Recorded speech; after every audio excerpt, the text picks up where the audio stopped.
Vamos ler esse texto? Capítulo 19 de Lucas, a partir do versículo 1. Vamos ler o texto e em seguida nós vamos explanar um pouco sobre essa história, para você saber um pouco mais e entender. Essa é a história de um homem chamado Zaqueu. Vamos lá. Entrando em Jericó, atravessava Jesus a cidade. E eis que um homem chamado Zaqueu, maioral dos publicanos e rico, procurava ver quem era Jesus. Mas não podia, por causa da multidão, por ser ele de pequena estatura. Então, correndo adiante, subiu a um sicômoro a fim de vê-lo, porque por ali havia de passar. Quando Jesus chegou àquele lugar, olhando para cima, disse-lhe: Zaqueu, desce depressa, pois me convém ficar hoje em tua casa. Ele desceu a toda pressa e o recebeu com alegria. Todos os que viram isto murmuravam, dizendo que ele se hospedara com um homem pecador. Entre mentes, Zaqueu se levantou e disse ao Senhor: Senhor, resolvo dar aos pobres a metade dos meus bens, e se em alguma coisa tenho defraudado alguém, restituo 4 vezes mais. Então Jesus lhe disse: hoje houve salvação nessa casa, pois que também este é filho de Abraão, porque o Filho do Homem veio buscar e salvar os perdidos. Amém? Essa é a história de Zaqueu. Porém, a história de Zaqueu tem muito mais detalhes e nuances que a gente não encontra nesse texto, que a gente não vê nesse texto, ou a gente vê de forma muito rápida e não consegue entender e assimilar. Eu queria que você prestasse atenção em alguns detalhes nessa manhã. Zaqueu, ele era um morador ali de Jericó, e Jericó, uma cidade marcada pelos milagres de Deus. Ali em Jericó houve aquela queda de muralhas quando o povo atravessa o Jordão e chega em Canaã. É a primeira batalha que eles têm ali, o povo de Israel, e ali a Bíblia não narra para a gente que eles derrubam as muralhas de Jericó na oração e no grito, não é? No grito, literalmente, caem-se as muralhas de Jericó. Há um cego em Jericó que também foi curado, muito famoso, não é? Um cego que ele era cego, mas ele não era mudo. Ele gritava muito e dizia: Senhor, filho de Davi, tem compaixão de mim. Não é? E ele foi curado ali à entrada de Jericó. Na região de Jericó também, onde cai o martelo daquele ajudante de Eliseu que estava reconstruindo a casa dos profetas, e ali ele perde o seu machado, e ali Eliseu faz um milagre maravilhoso, fazendo o machado levitar do fundo das águas e aparecer novamente para que aquele moço pudesse ter de volta o seu machado. Então, Jericó é uma cidade marcada por milagres. Marcada por milagres. E hoje o milagre vai ser diferente, porque esse homem Zaqueu, ele não precisa de uma cura, ele não é cego, ele não é aleijado, ele não tem nenhum defeito físico, ele não tem nenhuma necessidade física. Aliás, ele é um homem abastado. A Bíblia diz que ele é um homem rico. Ele é o maioral, ele é o chefe dos cobradores de impostos. Ele era o chefe da Receita Federal. Diretor-geral do IRS. Fala IRS, a turma até arrepia. Não é? Ele era o diretor-geral do IRS. Não é? Só que ele era muito mal querido pelos seus. Por quê? Zaqueu era judeu. Só que ele era um judeu a serviço do governo romano. Porque quem mandava naqueles tempos era o governo romano. E ele colhia impostos para o governo romano. Ele era um judeu, funcionário de Roma, que cobrava impostos dos seus irmãos judeus. Só que Roma sempre teve uma tabela de impostos. Porque como cobrava imposto naquele tempo? Não tinha salário como a gente. Não tinha um salário pré-determinado. As pessoas eram fazendeiros, agricultores, criadores de animais. Como que você cobrava imposto dessa pessoa? Você ia na casa dela e via como é que estava. A prateleira está cheia, os armários estão cheios, vou levar uma parte. Tem muito feijão sobrando? Vou levar um saco. Não é? Tem muita vaca? Vou levar uma. Era assim que o governo fazia. Ele chegava na tua casa, olhava como que você estava, e ali ele definia quanto ele ia levar. Então ele tinha uma tabela. Vamos dizer aqui, olha, se a pessoa tem 100 vacas, tira 2. Se ela tem 18 camelos, tira 1. Se tem um cordeirinho só, deixa o cordeiro, mas se tem 2 sacos de feijão, pega meio. Era assim, havia uma tabela. Só que ele podia olhar na tua casa e tirar mais do que ele estava na tabela. Ele andava, para quem mandou assistindo The Chosen aí, né? Quem é o menino que é o cobrador de imposto? Mateus é um cobrador de imposto também, isso. E Mateus, você vê que ele tem uma guarda romana que anda com ele. Porque ele não ia sozinho na tua casa cobrar imposto. Ele ia com a guarda romana. Entrava com a guarda, tirava o que queria e pronto, acabou. E essa era a briga dos judeus com ele. Porque ele era um judeu, irmão de judeus, mas cobrava imposto de judeus e às vezes extorquia. Tirava mais do que devia. Por quê?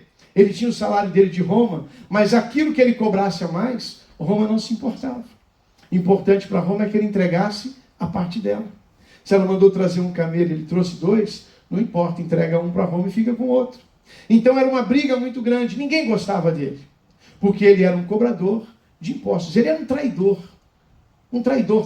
da pátria, aquele que foi trabalhar com o inimigo para tirar o que é nosso. Então ninguém gostava de Zaqueu. Zaqueu era um homem rico, abastado, porém esquecido, jogado de lado, mal querido por aquele que era o seu povo. Então essa era a realidade de Zaqueu. O seu nome, em hebraico, é Zacai. Zacai. E Zacai é uma palavra que não tem nada a ver com o que ele faz. O nome dele não tem nada a ver com o que ele faz. O nome dele, Zacai, quer dizer o justo, o bom, o perfeito. E ele é todo errado. Todo errado. Todo errado. Mas o nome dele era esse, era o nome que o pai dele o chamava. Mas a nação de Israel já não chamava mais ele assim. Jericó é uma cidade muito importante, um comércio muito grande, muita madeira, muito bálsamo, muitas especiarias,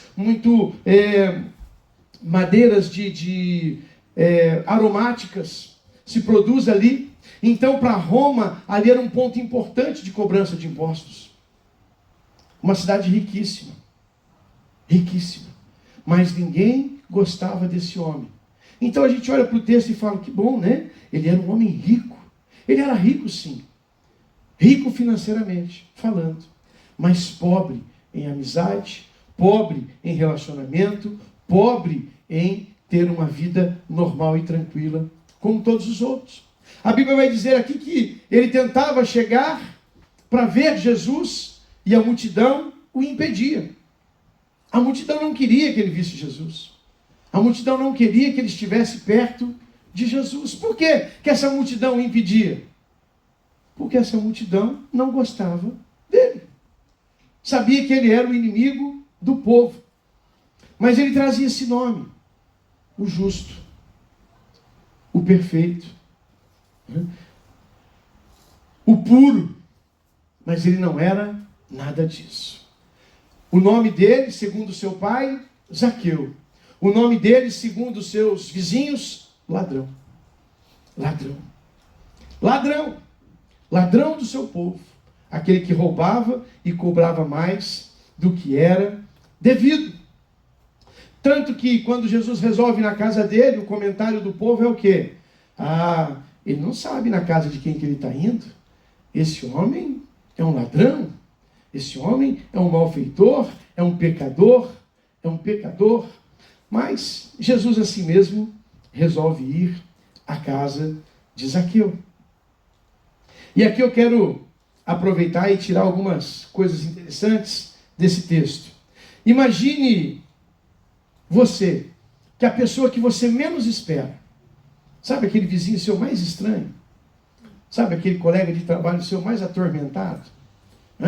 Aquela pessoa que você conhece que é virada do avesso, da pá virada, como diz o povo. Imagine que essa pessoa, Deus resolve jantar na casa dela. Deus resolve ir jantar na casa dela. Como você pensaria nisso? Como você se sentiria? Como você acreditaria, Se alguém contasse essa história para você, lá no meu bairro tinha um menino chamado Sidney. Ele era assim, eu era ruim, mas ele era... Não era ruim não, irmão, eu era bagunceiro. Bagunceiro. Totalmente inconsequente. Mas o Sidney era pior. Né? Então, se eu naquele tempo soubesse que Deus ia na casa do Sidney, eu falava, não pode ser. Não pode ser. Deus não tem coragem de entrar lá. Né? Deus não tem coragem de entrar lá. Né? Mas Deus tinha coragem de entrar na casa de Zaqueu. Ele teve coragem. E ele foi. E a história diz para nós que é algo muito maior que isso. Não foi Zaqueu que escolheu e nem chamou Deus para entrar na casa dele. Foi Jesus quem disse, eu quero estar na sua casa. Eu quero estar na tua casa. E se nós olharmos o texto com mais tranquilidade, nós vamos ver que esse texto ele tem uma atividade muito rápida. Ele é um texto onde a Bíblia mostra para nós uma pressa, não é? É uma pressa. Zaqueu chegou correndo, a multidão não deixou, ele subiu na árvore. Jesus falou com ele, desce depressa, Zaqueu. A Bíblia diz que ele desceu na hora. E Jesus fala para ele assim, desce depressa, porque eu quero ir na sua casa hoje. É agora. Então é depressa, é agora, é hoje. Tem uma pressa nesse texto, tem uma atividade rápida nesse texto acontecendo. E isso é importante a gente notar, porque a gente vai ver que Deus, ele tem pressa de realizar coisas na nossa vida. E eu queria que você prestasse muita atenção, porque agora eu vou começar a pregar. E eu vou fazer isso em 20 minutos. E eu quero que você preste muita atenção. Primeira coisa interessante desse texto, que nos deixa muito abismado com a situação. Nós conhecemos a história de muita gente que procurou Jesus. Cegos, aleijados, não é? Um pai trazendo seu filho endemoniado. Muitas pessoas em muitas situações buscavam Jesus, porque queriam receber algo dele. Ele mesmo disse que a multidão o seguia por causa do pão que ele multiplicava. Então é comum a gente buscar a Deus por aquilo que a gente precisa. Na hora da luta, na hora da dificuldade, na hora da situação apertada, a gente diz que na hora que o sapato aperta, a gente aprende a orar, não é? A gente aprende a buscar a Deus. Mas Zaqueu foi diferente. Zaqueu não tinha nada para pedir para o Senhor Jesus. A Bíblia diz que ele só queria ver quem era Jesus. Ele queria ver. Talvez chegou para ele a notícia, olha, sabe aquele cego que ficava ali na porta da cidade? Que foi curado? Aquele cego, você lembra deles? Aqui eu lembro então. O homem que curou esse cego está entrando na cidade outra vez. O homem que curou esse cego está vindo aqui, ele queria ver. Ele queria saber quem era Jesus. Ele tinha no coração dele um desejo de saber quem era Jesus. Ele não estava procurando Jesus porque ele precisava de dinheiro, porque ele estava pobre, porque ele precisava de uma esmola, porque ele estava doente, ou porque ele tinha uma necessidade. Ele estava procurando saber quem era Jesus. Ele tinha um desejo no coração. Eu quero conhecer Jesus. Eu quero conhecer Jesus. Eu não quero mais nada. E é interessante porque quem deseja ver Jesus, quem deseja estar com Jesus, quem deseja conhecer Jesus, não pode medir esforços para isso. Ele não mede esforços. Ele tenta entrar no meio da multidão, a multidão o atrapalha. Ele faz o quê? Ele olha para o caminho, ele vê para onde o povo está andando, ele vê lá na frente uma árvore alta, grande, capaz de suportar, ele corre para aquela árvore, sobe naquela árvore e dali ele vê o Senhor. E não só vê, como também é visto pelo Senhor Jesus. Então, não abra mão de se esforçar um pouco mais para ver o Senhor Jesus agir na sua vida. Faça como Zaqueu. Não abra mão. Ah, mas a situação está complicada, pastor, está difícil, eu não consigo, eu não chego, eu oro, não está acontecendo. Não abra mão. Continue, se esforce, dê o seu melhor, faça como Zaqueu, se necessário for, sobe na árvore. Mas não desista de se encontrar com Deus. Não desista. Ele não desistiu em nenhum momento, pelo contrário, ele se esforçou, ele foi à frente, ele abriu mão daquilo que ele era, não é? Eu acho que o que mais impede a gente de ver Jesus não é o que nós não temos. Porque a gente acha assim, ai, se eu fosse mais santo. Ai, se eu fosse melhor. Às vezes não é o que você não tem que te impede de ver Jesus. É justamente o que você tem. Zaqueu era um homem rico, abastado, chefe. Mas ele não deixou que a sua riqueza o separasse de ver Jesus. Ele era um homem com saúde, com tranquilidade. Ele não tinha nenhuma doença. Mas o fato dele estar bem, ele não disse, eu não preciso de ver Jesus. Eu não preciso de estar com Jesus. Você sabe do que eu estou falando? Muitos de nós, quando o sapato aperta, a gente aperta a busca, a gente faz jejum, faz oração, a gente não perde um culto. Mas deu uma aliviada na situação, a gente some, tira férias, vai passear. Ai, não pastor, hoje não há tempo de ir no culto, não tem mais o que fazer. Né? Até apertar o sapato de novo. Zaqueu ao contrário. Ele não tinha problema nenhum. Mas ele queria estar com Jesus. Ele queria conhecer aquele homem. Presta atenção no que eu vou te falar. Havia uma multidão em volta de Jesus.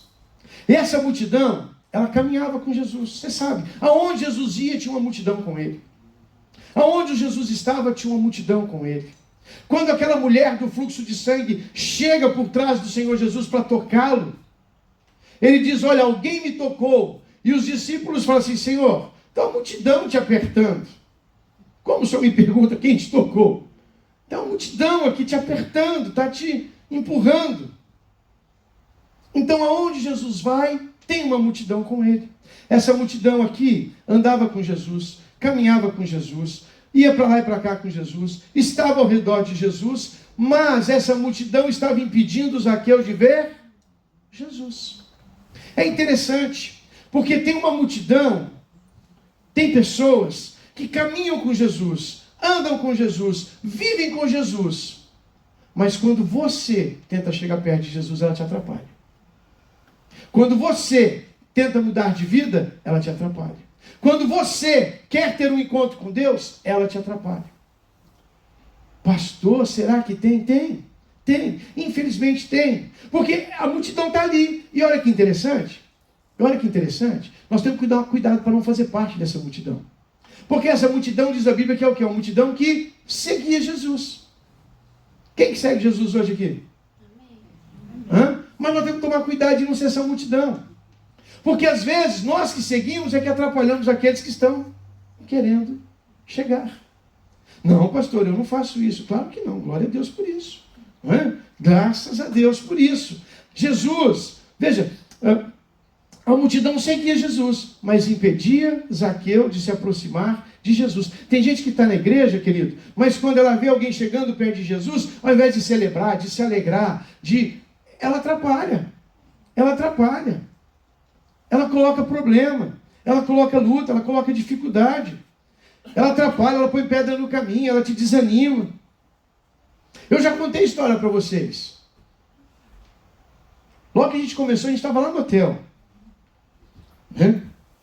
Tinha uma pessoa no nosso grupo, não está mais. Glória a Deus por isso. Né? Você vai entender por que eu estou dando glória a Deus. Pastor, o senhor fala assim, a pessoa foi embora, o senhor dá glória a Deus. Dou. Glória a Deus, aleluia. Jejum e oração. Por quê?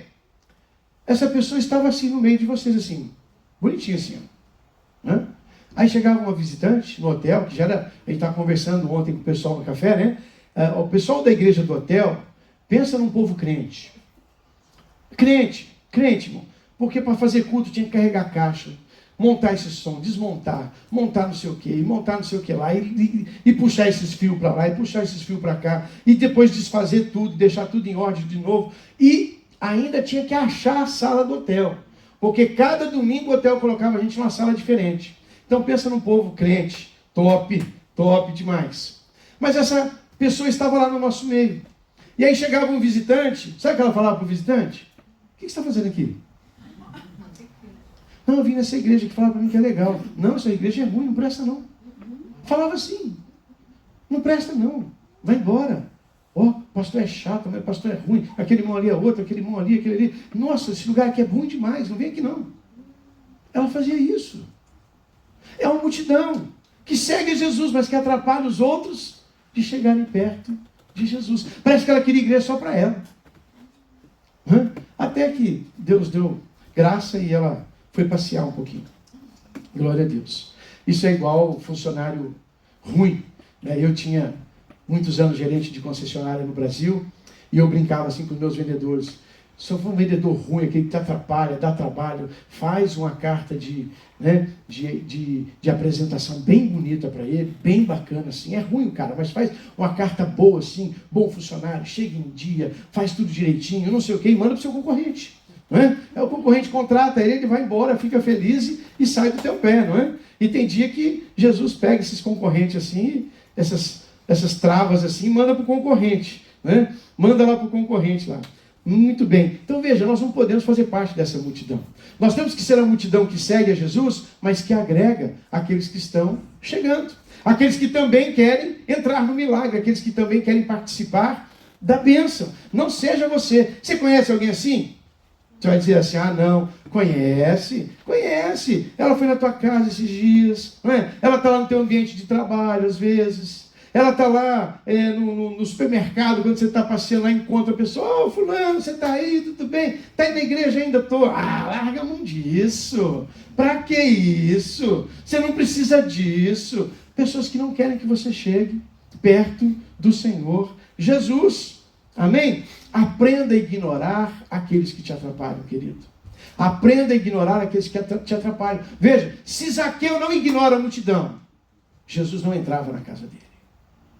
Se ele desistisse daquela busca, Jesus não entrava na casa dele. Amém? Amém. Você concorda comigo?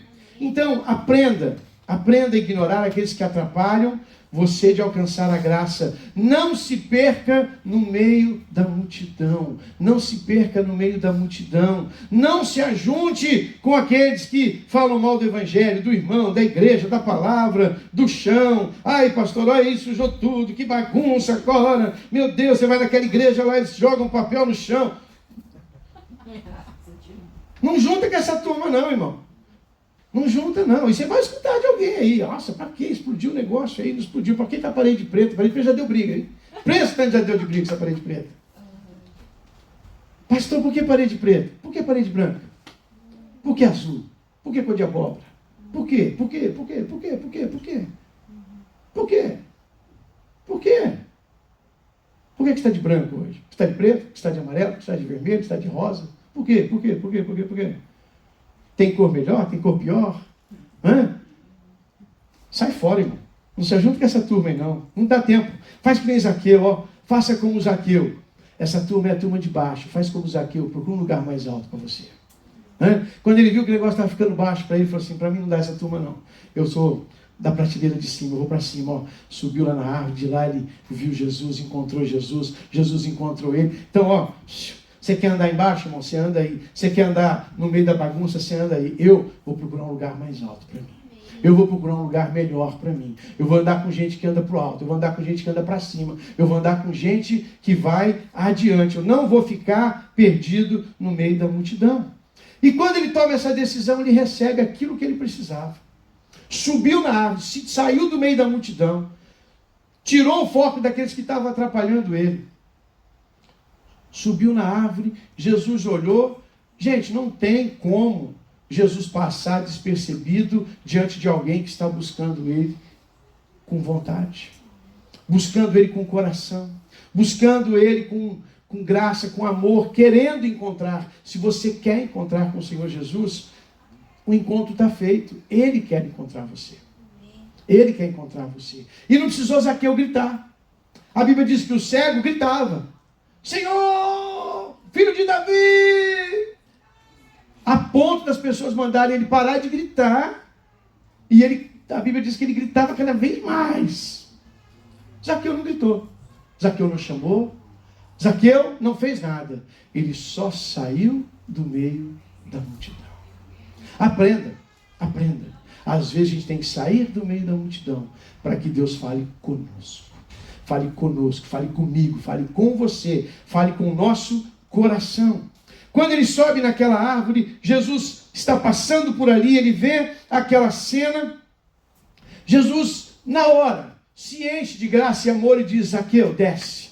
Desce depressa, porque convém que eu vá na tua casa hoje, que eu vá na tua casa hoje. A graça chega na casa de Zaqueu. A graça chega na vida de Zaqueu. Por quê? Porque Deus visitou, Deus olhou, Deus viu a vida de Zaqueu ali, diferente da multidão. Havia uma multidão.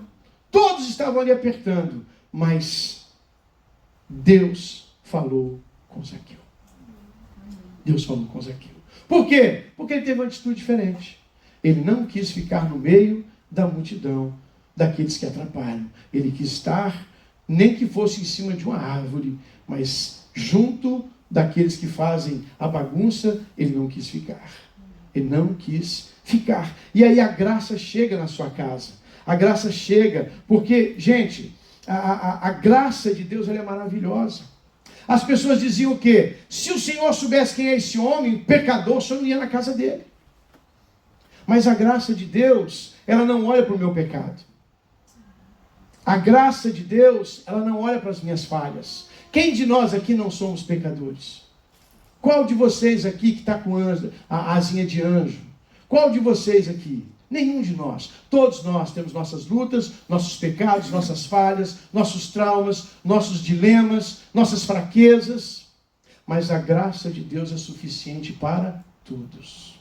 Para todos, até para Zaqueu, um homem ladrão, um homem errado, um homem que fazia coisas má para o seu povo. Mas a graça de Deus também tinha poder para alcançar Zaqueu. Não tem ninguém neste mundo que a graça de Deus não possa alcançar, seja ele quem for. Então, isso dá um favor para mim, isso me dá um alento de alegria. Porque isso quer dizer que a graça também serve para mim. Serviu para Zaqueu, serviu para Pedro, serviu para João, serviu para Maria Madalena, de quem Jesus expulsou 7 demônios, e serve para você, serve para mim, serve para cada um de nós. A graça está disponível para todo aquele que busca. A graça de Deus está disponível para todo aquele que quer se aproximar dele. Não importa o seu passado, porque quem vive de passado, além do museu, é o seu vizinho, né? Vizinho gosta de viver do passado dos outros, né? Vizinho, aquele vizinho bacana, joia, bacana, gente boa, não é? Mas Deus não vive do meu passado. Sabe por que Ele não vive do meu passado? Porque Ele já conhece o meu futuro. Ele não vive do meu passado, Ele sabe o meu passado. Ele conhece o meu passado. Ele sabe onde você andou, por onde você foi, que caminhos você tomou, que decisões você teve na vida. Mas Ele não considera isso, porque Ele olha para você a partir do hoje, do agora, do momento onde a graça te alcança. Então até ali, Zaqueu era o ladrão. Mas o nome dele ainda tinha um valor para Deus. Para Deus, ele ainda podia se tornar de novo Zaqueu, o justo. O justo, o bom outra vez. Ele podia. Por quê? Porque a graça o alcançou. E a graça de Deus tem pressa, irmão. Quando Jesus olha para Zaqueu naquela árvore e diz: Zaqueu, desce depressa, porque hoje importa estar na tua casa. Veja, há uma pressa de Deus. Há um desejo de Deus de estar conosco. Há um desejo de Deus de colocar graça sobre os nossos pecados. Há um desejo de Deus, há uma pressa do Senhor Jesus em perdoar as nossas vidas, em transformar os nossos corações. Deus tem pressa. Deus tem pressa, Jesus tem pressa. Ele diz para Zaqueu: desce depressa, porque hoje não é semana que vem. Não é amanhã, depois. Olha, Zaqueu, vamos... Sabe aqueles cafés que você marca com seu amigo? Vamos tomar um café qualquer dia. E ó, qualquer dia faz 3 anos que um encontra o outro, fala que vai tomar um café e não toma. Não é? Não, Jesus falou para ele assim: é hoje.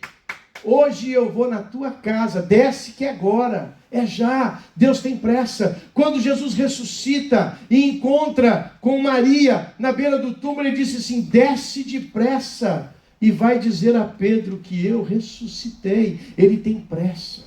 Ele tem pressa de nos perdoar. Ele tem pressa de derramar seu amor sobre a nossa vida. Ele tem pressa de mudar a nossa história. Deus tem pressa. Você que é acomodado. Você que é... Ai, pastor, faz 5 anos. Faz 20 anos que eu sou crente, minha vida não muda, porque você é acomodado. Você é acomodado, você não deixou a graça entrar, porque a graça de Deus, ela é suficiente, ela é forte, ela é grande, ela é maravilhosa, e ela pode mudar a sua vida hoje. Ela quer mudar a sua vida hoje. Só uma palavra: desce depressa. Desce depressa. Pastor, não estou na árvore. Tá.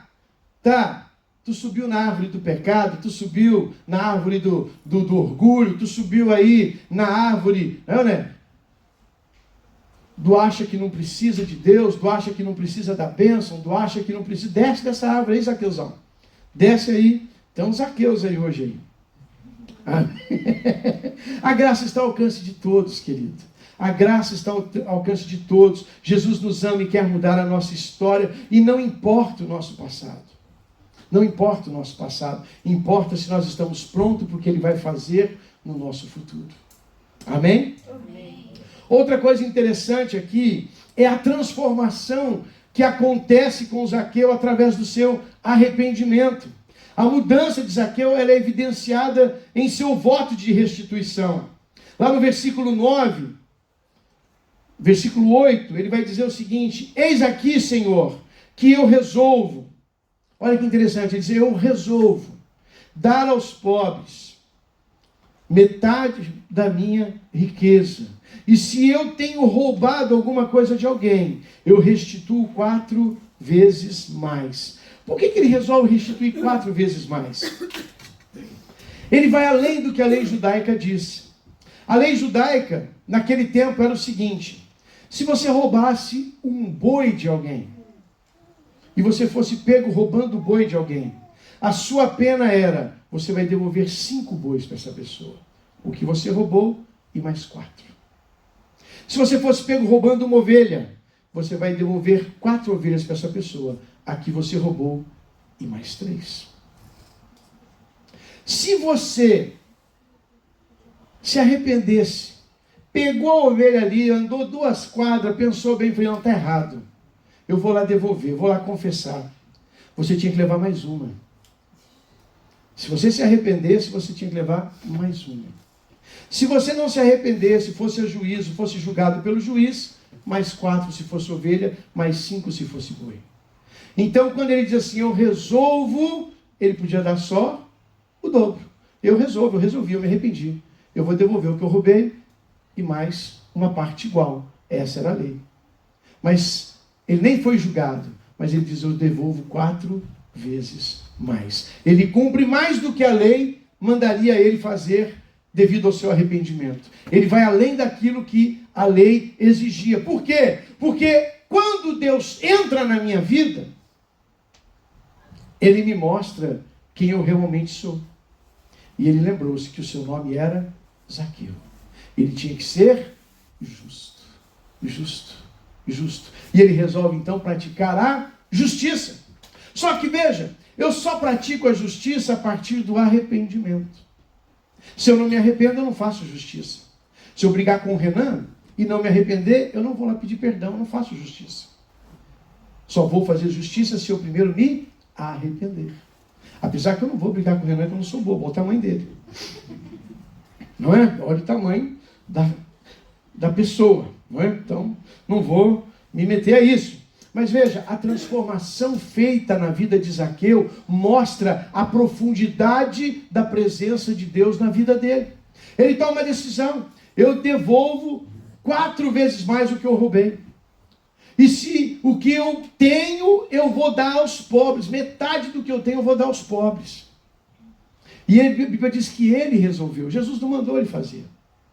Jesus não disse para ele: para de fazer isso, Zaqueu, de roubar os outros. Zaqueu, olha, coisa feia, Zaqueu, você cobrando imposto. Não, Zaqueu, para de mentir. Zaqueu, para de roubar. Zaqueu, para de pecar. Zaqueu, para de olhar para a mulher dos outros. Sabe, a gente fica na igreja a vida inteira falando para os irmãos: para. Quando a gente já sabe que está errado e não muda. Por quê? Porque não houve arrependimento. Não houve arrependimento das suas ações. Não houve arrependimento daquilo que Deus entrou no seu coração. Ou não entrou no seu coração. A Bíblia diz que Zaqueu abriu a porta da sua casa. Mas a gente vê, pelo arrependimento, que Zaqueu abriu a porta do seu coração também. Jesus entrou na casa de Zaqueu, e da casa de Zaqueu ele entrou no coração de Zaqueu. Zaqueu abriu não só a casa, mas abriu também o coração. Zaqueu fez justiça por quê? Porque ele abriu o coração. Gente, olha, eu vou falar uma coisa para você. Larga a mão de ser coração duro. Larga a mão de ser coração duro. Você já sabe o que tem que fazer. Você já sabe como tem que viver. Você já conhece a palavra. Você já conhece a Bíblia. Você já sabe o que Deus pede de você. Larga a mão de ser coração duro. Tem gente que leva Jesus para casa, mas não põe no coração. Não adianta levar Jesus para casa e não pôr no coração. Sua vida vai continuar a mesma, você vai continuar fazendo as mesmas coisas. Por quê? Porque ele vai, pastor, eu vou na igreja. Amém, você está com Jesus em casa. Mas não entrou no teu coração. Não entrou. Não entrou. Não adianta, sabe, você deixar Jesus do lado de fora. Não adianta você ter Jesus em casa e continuar vivendo do mesmo jeito, praticando o mesmo pecado, falando o mesmo palavrão, vivendo as mesmas mentiras, vivendo as mesmas coisas, praticando os mesmos erros do passado. O teu passado não interessa para o Senhor se você abandonar o seu passado. Se você deixar para trás. Paulo vai nos ensinar a fazer o quê? Eu, deixando para trás as coisas que ficam, eu sigo para o alvo. Eu caminho em frente. O problema é que tem crente que gosta de andar para trás. Parece Siri. Né? Parece Siri. Quer andar para trás, quer voltar para trás, quer ver, visitar o passado. Parece o povo saindo do Egito, está lá no meio do deserto, mas está pensando nos melões do Egito, na cebola do Egito, nos melões que havia no Egito. Porque no Egito tinha carne, mas era escravo. A gente se rende às vezes à escravidão por causa de um momento de prazer. Por causa de um momento de prazer. Então veja, não adianta. Não adianta. Por isso que lá em Apocalipse, capítulo 3, versículo 20, você vai ver Jesus do lado de fora de uma casa, do lado de fora de um coração, batendo e dizendo assim: eis que estou à porta e bato. Se alguém ouvir a minha voz e abrir o coração, eu entrarei e cearei com ele. Às vezes nós somos igreja, mas temos Jesus do lado de fora. Nós somos crentes, mas temos Jesus do lado de fora. Nós levamos Jesus para casa, mas não deixamos Jesus entrar no coração. Você vê que ele entrou no coração de Zaqueu de uma forma tão poderosa que Zaqueu não precisou ouvir conselho ou ser julgado. Ele simplesmente disse: Senhor, eu restituo tudo que eu fiz de errado. Se eu roubei, eu devolvo 4 vezes mais. O que eu juntei de riqueza eu ainda vou dar para os pobres. Eu vou fazer justiça. Há 3 tipos de dízimos na palavra do Senhor. Quando você vai ler lá Malaquias 3:10, você vê a palavra está escrito assim: trazeis todos os dízimos à casa do Senhor. Por que tem dízimos? Eu posso explicar isso aqui com mais calma outra hora. Porque são 3 os tipos de dízimos que você faz. A igreja pratica um só. Ela não pratica os outros 2. Deveria praticar. Um dos dízimos, todo dízimo chama Maaser. Maaser Tzedekah. Maaser Tzedekah é a mesma raiz de Jeová Tzedekah. O Senhor é a minha justiça. É praticar justiça. É fazer a coisa certa. Quando ele diz assim: eu vou pegar a minha riqueza e vou dividir com os pobres, ele está praticando justiça. Ele está praticando justiça. Ele está fazendo jus ao nome que ele tem. Ele está dizendo assim: eu vou ser Zaqueu de verdade. Porque Deus entrou na minha vida, eu vou ser Zaqueu de verdade. Então, quando Deus entra na nossa vida, a nossa realidade sai para fora.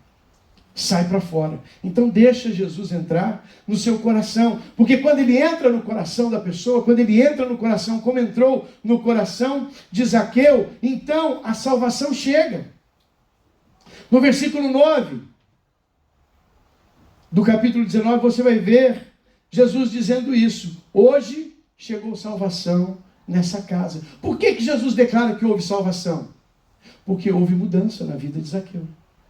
Porque Zaqueu teve um encontro com Jesus, teve mudanças no seu coração, restituiu aquilo que ele fez de errado. se arrependeu, fez restituição do mal, e aí então agora Jesus olha para ele e fala assim, agora tem salvação nessa casa. Porque o fato de Jesus estar lá, não quer dizer que a salvação chegou. Você concorda comigo? A salvação chegou porque houve arrependimento. E esse é uma doutrina esquecida na igreja. A doutrina do arrependimento das obras mortas. Isso é esquecido na igreja. Não se fala mais em arrependimento. Não se fala mais em restituição. Nós até cantamos uma canção antiga, né? Cantava-se muito, restitui, eu quero de volta o que é meu. Não, você tem que dar de volta aquilo que não é seu. Restituição é dar de volta aquilo que não é seu. A gente quer restituição para nós. Gabi, você roubou o meu, devolve, faz restituição. Mas o que eu roubei, eu vou guardar. Né? Não vou fazer restituição com os outros. É isso que nós queremos. Restituição para nós. Mas da minha parte para os outros, não. Ele entende que ele tem que fazer restituição. Então, toda obra de salvação na vida de um homem, de uma mulher, de uma família, ela passa por essas 4 etapas. Ela passa por conhecer Jesus, se arrepender, restituir, e aí sim você encontra salvação. Então, quando Jesus entra e diz, ó, chegou a salvação nessa casa, a minha presença chegou aqui. Não. Nós temos essa ideia, não, o pastor, estou na igreja, estou na presença de Jesus, estou salvo. Não, salvação ela vem depois de algumas atitudes nossas. E começa com arrependimento. Arrependimento e restituição. Restituição do que, pastor? Eu nunca roubei ninguém. Mas maltratou, não maltratou? Xingou um dia, não xingou? Brigou alguma vez, não brigou? Você tem que restituir. Você tem que restituir. Liga para essa pessoa e diga, me perdoe, aquele dia eu briguei com você. Eu falei coisas que não devia. Isso é fazer restituição. Ai, pastor, mas que vergonha. Tem gente que está aqui, ó, não conversa com o pai, não conversa com a mãe, não conversa com o tio, com a prima, porque um dia na festa, essas festas de parentes dá briga direto, né? Só na tua casa, não, ou só na minha? Acho que é só na minha, né? Sempre tem aquele parente meio doido, né? Todo mundo tem, gente. Toda família tem sua ovelha negra. Todo mundo tem. E aí dá aquelas brigas, agora não converso mais com meu primo faz 15 anos. Querido, faça restituição disso. Liga para ele. Liga para ele. Para sua avó, para sua prima. Pastor, morreu. E agora? Já foi. Não consigo restituir. Briguei com a minha tia, uma briga muito séria, agora ela faleceu. Até tem um peso no meu coração, mas eu não sei o que fazer. Ora, fala com Deus e restitui isso. Pede perdão. Para a pessoa, através de Deus. Senhor, eu quero pedir perdão para essa pessoa. Me ajuda, me ajuda, me ajuda. Eu tive que fazer isso com a minha mãe. Minha mãe morreu, eu tinha por volta de 5 anos de idade. E como uma criança de 5 anos, você não tem muitas memórias. Não é? As memórias são muito pequenas. Eu tenho vagas memórias dessa idade, do dia que ela morreu. Eu lembro da bagunça que virou minha casa, né? Aquela loucura, morreu, chega parente, chega gente, chega aquela coisa, mas eu não entendi o que estava acontecendo. Eu no caixão da minha mãe, lá no enterro, eu perguntava para o meu pai toda hora, pai, o senhor pode acordar a mãe e levar ela para casa, que eu já cansei de ficar aqui? Não é? Essa era a minha pergunta para ele, eu não entendi aquilo. Mas eu tinha uma mágoa com a minha mãe. A minha mãe era uma mulher muito violenta, muito brava. Brava. Não é? O que ela tivesse na mão, ela atacava na hora. Não tinha essa coisa de, o pavio era curto. Não tinha pavio. Não tinha, nem o pavio não tinha. Era muito brava. E eu lembro assim, eu não tenho lembranças do rosto da minha mãe. A lembrança que eu tenho do rosto da minha mãe é de uma foto preta e branca, daquelas retocadas antigas. Não é? Eu olho e falam que é minha mãe, mas eu não reconheço. Eu não sei a face dela. Não tenho essa lembrança. Mas eu lembro das surras que eu levava. Lembro até hoje. Das surras que eu levava. Das broncas. Era com chinelo, era com fio de ferro de passar roupa. Gente, quem que inventou isso? De bater em criança com fio de passar roupa, de ferro de passar roupa. Vale então o que tivesse na mão. Se fosse bambu, estava perdido. Estava na roça. Um dia ela pegou uma espada de São Jorge, aquela planta, né? Aquela planta, e aquilo ali, ela bateu até aquilo desfiar, enquanto não amoleceu tudo aquilo ali, não parou de bater. Então eu tenho lembrança das surras. Eu não lembro de carinho. eu não lembro de uma conversa amigável, eu não lembro de um tempo de colo, eu não lembro nada disso. Mas com certeza ela deu, né? Com certeza ela deu. Ela não batia o dia inteiro, não é? Mas eu não lembro. A recordação mais forte são, né, do trauma maior, né? Do trauma maior. Então eu cresci com esse trauma. E aí as pessoas diziam, poxa, que pena, você perdeu sua mãe. Eu dizia, mas tudo bem, ela batia muito em mim. Então eu tentava, né, compensar. Morreu, tá, tudo bem, mas também por agora não apanho mais, né? Mas fazia falta, claro. Fazia falta, não é? E lá, com meus 20 e poucos anos, quando eu me converti, Deus tocou no meu coração e disse assim, você precisa perdoar a tua mãe. Você precisa restituir a vida da sua mãe. E foi libertador. Foi libertador. Porque hoje eu posso falar dela com mais amor e mais carinho, mais tranquilidade. Apesar de falar das surras, mas eu falo com mais carinho e tranquilidade. Porque eu entendi que ela, apesar de ser brava, ser uma mulher violenta, ela me amava. Do jeito dela, mas me amava. O fato da gente corrigir um filho não quer dizer que a gente não ama. Ao contrário disso, a gente corrige a quem a gente ama. Não é assim? O dia que eu parar de pegar no teu pé, você pode ter certeza que eu desisti de você. Eu desisti de você. Então, se eu estou no teu pé, fulano, esse pastor não me ama, nossa, me perturba. Não, eu te amo. O dia que eu falar assim, vai lá, fulano, faz o que você quiser. Aí você pode pensar, nossa, pastor não me ama mais. Não é que eu não te amo mais também, é que eu desisti de corrigir você. Você é incorrigível. Né? Aí a gente faz como Paulo. Não faz, né?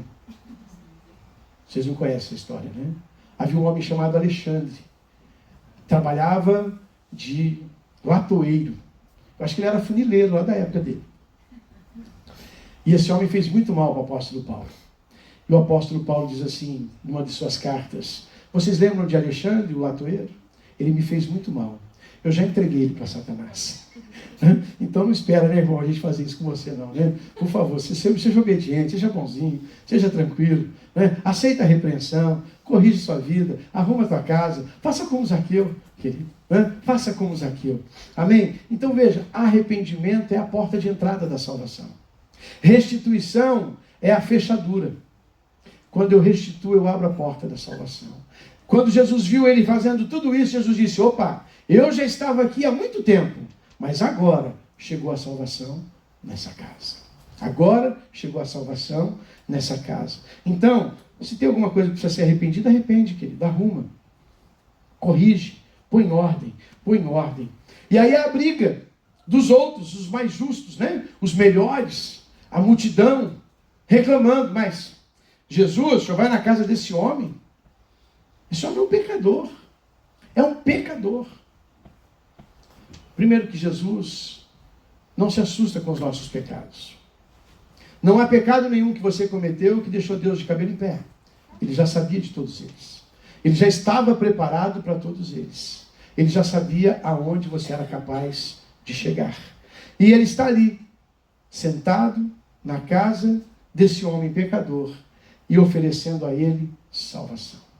Oferecendo a ele um novo começo, uma nova vida, um novo tempo, dando para ele o privilégio de começar outra vez. E aí eu tenho que dizer para você essa notícia. Eu e você também somos filhos de Abraão. Quando o povo cobra Jesus dizendo ele é um pecador, Jesus diz não, ele também é um filho de Abraão. Talvez as pessoas olhem para você e dizem, olha, está aí um mentiroso, está aí um pecador, está aí um caloteiro, está aí, está aí, está aí. Mas Deus continua olhando para você e dizendo, está aí um filho de Abraão.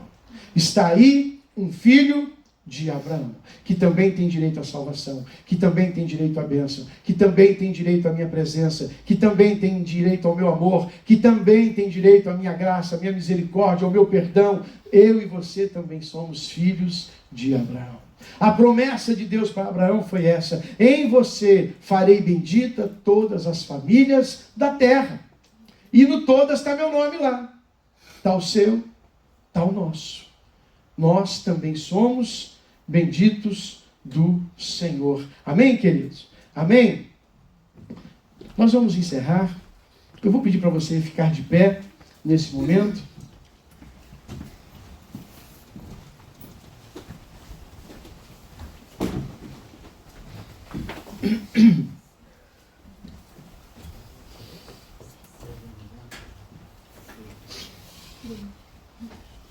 Zaqueu, desce depressa que hoje eu quero ir na sua casa. Jesus não se decepciona com os nossos pecados.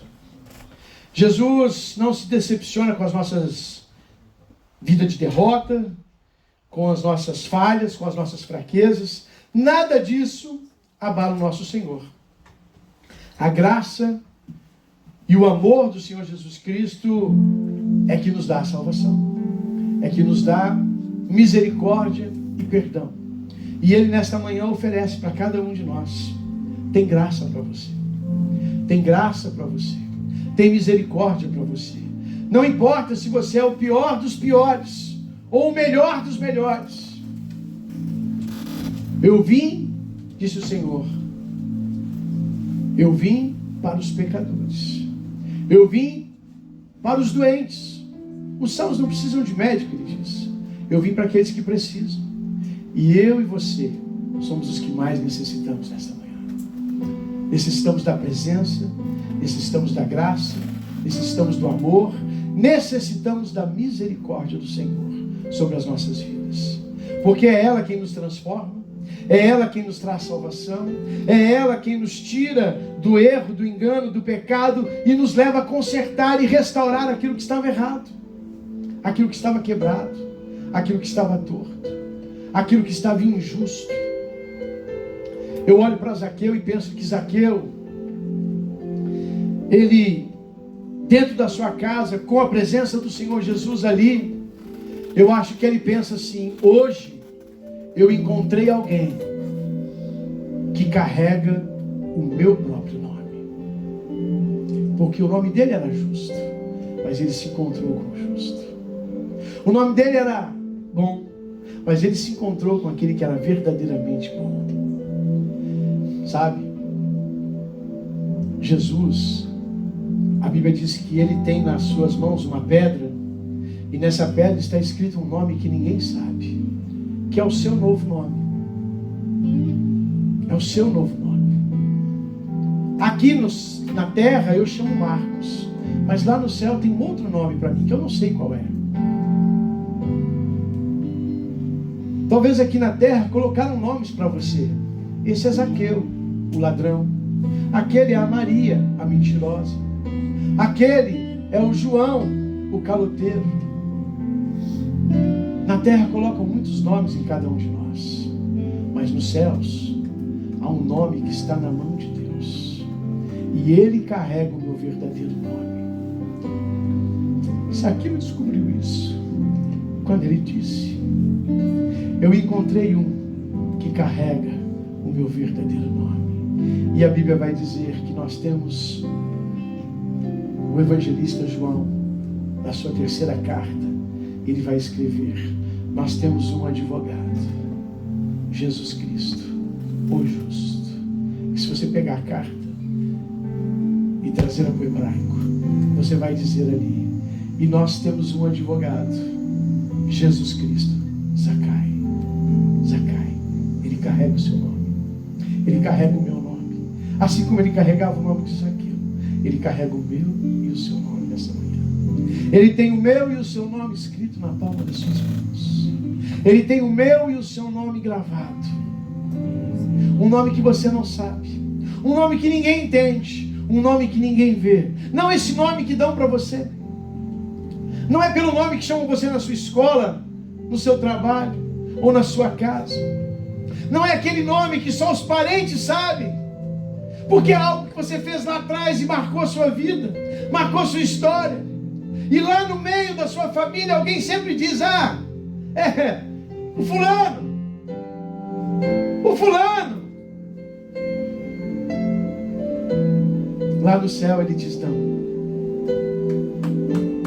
eu tenho um novo nome. Eu tenho um novo nome, que foi dado por amor e graça, que foi dado por misericórdia e amor. Um novo nome para cada um de nós, porque Ele tem uma nova vida para cada um de nós. Então, como Zaqueu, nesta manhã, que você tenha um encontro com aquele que carrega o seu nome. Eu tenho um encontro nesta manhã com aquele que carrega o meu nome. Zaqueu se encontrou com aquele que carregava o seu nome. Zaqueu não era justo, mas ele encontrou com o justo.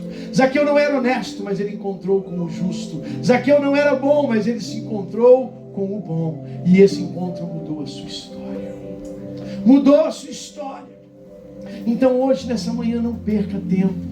Há ainda pressa no coração de Deus. Ele está dizendo: Marco, Maria, João, Ana, a Bruna, ei, você desce depressa, porque eu quero estar com você hoje. Hoje eu quero estar na tua casa, eu quero entrar na tua vida, eu quero entrar no teu coração, eu quero mudar a sua história. Daquele dia em diante não foi mais chamado de Zaqueu o ladrão. Ele deve ter sido chamado de Zaqueu o bom, porque ele deu metade dos seus bens aos pobres. Zaqueu o justo, porque ele restituiu 4 vezes mais. Deus quer mudar a sua história. Jesus quer